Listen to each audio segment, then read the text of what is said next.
नमस्कार my dear friend, मैं आपका दोस्त पीयूष रंजन। आपका दिन शुभ हो, आपका दिन मंगलमय हो। आपसे बात करता हूँ, बहुत प्यारी सी बात है कि एक छोटी सी स्टोरी जो आपको बहुत कुछ देने वाली है। एक बार की बात थी कि एक जो गाय थी वो कहीं जा रही थी कि रास्ते में दलदल था, उसे जानकारी नहीं थी और दलदल में फंस जाती है। बड़ा छटपटाती है, परेशान होती है। तभी वहाँ से एक चोर निकलता है। चोर देखता है कि गाय जो है दलदल में फंसी हुई है। तो चोर को भी दलदल पार करना था, तो चोर उसको पुल की भांति इस्तेमाल करता है। उसके ऊपर पैर रखता है और चढ़ कर के छलांग मार करके निकल जाता है। गाय को बड़ा आश्चर्य होता है कि इसने बताया मुझे निकाला भी नहीं। खैर कोई बात नहीं। थोड़ी देर बाद जो है वहाँ से एक संत पुरुष आते हैं। तब तक चोर उस पार जा चुका था और चोर जैसे ही उस पार जाता है वैसे उसको एक सोने के कुछ सिक्के मिलते हैं और पड़े हुए। वो उनको उठाता है, बड़ा खुश होता है और मुस्कुराता हुआ चला जाता है। तभी जो संत पुरुष आ रहे थे उन्होंने देखा कि गाय जो फंसी हुई है बेचारी बड़ी बेचैन है दलदल में। तो अब वो चारों तरफ देखने लगे उसकी सहायता कैसे की जाए। और किसी प्रकार उन्होंने झाड़ियाँ वगैरह ला करके, लकड़ी वगैरह ला कर खींच खाच के किसी तरीके अंतोगता जो है गाय को दलदल से निकालने में सफलता प्राप्त कर ली। गाय दलदल से बाहर आ गई। जब गाय दलदल से बाहर आ गई तो उन्होंने वो रास्ता जो दलदल का था उसको समझ चुके थे। तो दूसरे रास्ते के किनारे से उन्होंने उसको पार किया। जैसे ही पार किया तो कुछ आगे गए होंगे कि वो गड्ढे में गिर गए। जब गड्ढे में गिर गए तो ये चीज़ को जो है नारद जी देख रहे थे। नारद जी को बड़ा आश्चर्य हुआ। उन्होंने कहा कि चोर दलदल को, गाय को पुल बना के पार किया, उसको पैसे सिक्के सोने के मिल गए और ये बेचारे जो है जिन्होंने इतने प्रयास से अभी भी गाय को निकाला तो खुद गड्ढे में गिर गए। ये सारा वृत्तांत उन्होंने विष्णु भगवान के सामने समक्ष प्रस्तुत किया। विष्णु भगवान हल्का सा मुस्कुराया। उन्होंने कहा कि देखो, सारी चीज़ें जो हैं आपके कर्म और आपके प्रारब्ध के ऊपर होती हैं।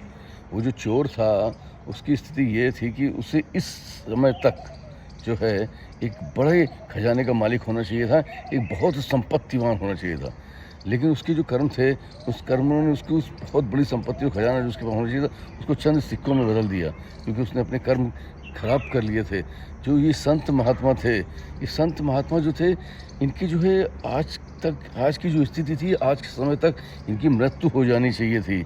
लेकिन इन्होंने अपने सत्कर्म जो किए थे, उन सद्गुणों सत्कर्मों के कारण जो है उनकी वो मृत्यु की बेला भी टल गई और वो जो गड्ढे में गिरे चंद थोड़ी सी चोट खा कर की वो पार पा गए, उनकी वो घड़ी टल गई।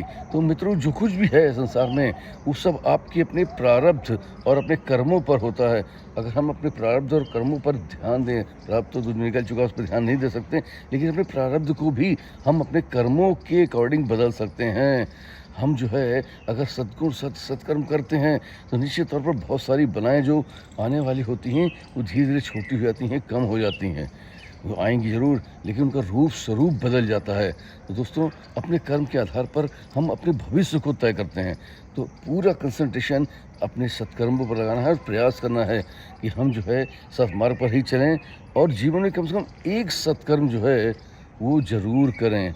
एक सत्कर्म को हम ज़रूर करें। अगर हम कुछ न कुछ एक अच्छा काम, अगर हम ये ठान लें कि आज की पूरी दिनचर्या के अंदर मुझे एक अच्छा काम करना है किसी और के लिए, जो किसी स्वार्थ के लिए नहीं है, सिर्फ आत्म संतुष्टि के लिए है, आप देखेंगे धीरे धीरे जो है ये आपकी दिनचर्या का हिस्सा बन जाएगा और वो जो कर्म कलेक्ट होंगे वो आपके भविष्य का निर्माण करने वाले हैं। और आपका भविष्य आने वाले समय पे निश्चित तौर पर मान के चलिए बहुत बेहतर, बहुत सुंदर, बहुत सुदृढ़, शक्तिशाली, समृद्धशाली होगा। Wish you all the best. Thank you very much everybody. I love you all. फिर मिलूंगा किसी प्यारी कहानी और साथ आपका दोस्त पीयूष रंजन। तब तक के लिए नमस्कार। और आप अपने कर्मों पर गौर जरूर करें, क्योंकि यही आपको आगे बढ़ाते हैं और यही आपको गिराते हैं।